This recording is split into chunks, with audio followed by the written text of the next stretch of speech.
السلام علیکم ملګرو په پښتونخوا باندې یو ځل بیا د غم باران جي په ډي ای خان کې پتاڼه باندې حمله شوې ده، پولیس چوکۍ باندې حمله شوې ده. بیګا 3 بجې د شپې 3 بجې دا قیامت راغله چې پکې 10 پولیس اهلکار شهیدان شوي دي او زخمیان پکې هم ډیر زیات دي. اوس دا 10 چې کوم پولیس اهلکار شهیدان شوي دي نو دا زموږ د پښتونخوا زموږ د پښتانه رونو جي چې دا شهیدان شوي دي او دا پولیس کې دي د لپاره برته شي چې موږ به د وطن خیال هم ساتو او ورسره د خپل ځان خیال به هم ساتو. خو افسوس چې زموږ په وطن کې زموږ غ اهلکار زموږ غ سکیورټي اهلکار کم چې زموږ د حفاظت د لپاره نوکران شوي دي هغه غریبانان هم محفوظ نه دي. نن په 10 کورونو باندې یو ځل بیا قیامت راغلی. دا ینګ لکانو جي دا اوریج نو یا دومره مطلب 70 سال 80 سال عمرونه دی نو دا 40 او 45 او 35 او 25 سال ولا پولیس اهلکار چې کوم دي شهیدان شوي.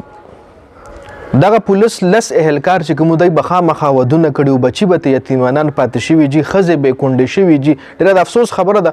الیکشن را روان دی د 2-3 ورځې دی په الیکشن کې د الیکشن کې هغه سړی راونیسي ولوا زموږ نه بجلی په کار د نه روډونه په کار د نه ډیمونه په کار د هیڅ مونږ دی په کار زموږ صرف امن په کار دی چې رستا په علاقې کې رستا په ملک امن وي ستا په ملک خوشحالي وي نو هر څه براشي. دا تاسو ته روډونه مغوړی تاسو ته بنگلې مغوړی تاسو ته سولر مغوړی تاسو ته ترانسفارمر مغوړی تاسو ته بورونه مغوړی است مغوړی صرف ولله ورا شمو سره لیکلو کا چې ستا په صوبه کې به امن راولم زما اوټ واده ستاره ځان سره د ټول لیډران کینوي رای ولای یا خپل د درځي تاسو ته کوي چې امن راکول شي کنه. تاسو ګورئ پکې پی کې رچا په حکومت کې زیات امنو په فیصلو کې یا غسړی راونیسي چې کم تاسو له امن درکې نور ته هیڅ مغوړی صرف امن ته وغوړی. روړه ته په داسې سړک سو کې چې پاغه سړک باندې ته خوېږي ته په داسې سولر سو کې چې تعالی بجلی وي ته په داسې نور په دغه سہولت باندې سو کې چې ته پکې نه موجود نو پاغه سہولتونو به ته سو کې روره چې څوک هم الیکشن اوټ غوښتلو د پاره درځي خاصه فای مخامخ ځان لکه نه چې امن راکول شي کنه واهس مینه دی پکار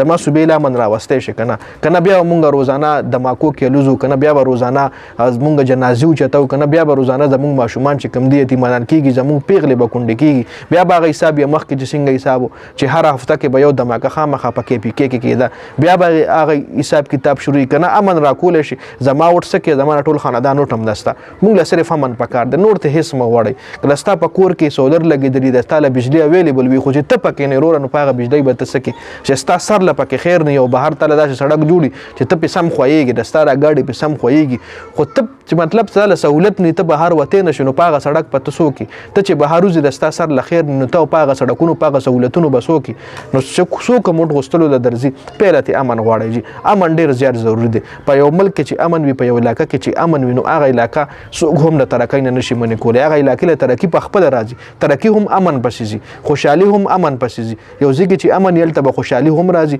هلته به ترقي هم راځي. امن ته غواړئ وروره نور ته هېڅ مه غواړئ او څومره هم لیډران د وټونو ته ولاړ دي او که زما دا ویډیو ګوري نو کوي قسم وخورئ چې تاسو موږ له امن راکوئ زموږ ټول وټونه رستا موږ ژوندي او مړه رستاسو خو تاسو موږ له صرف امن راکوئ جي. نو دا یو شاړ غونته پیغام دی ویډیو کې الله پاک ته دغه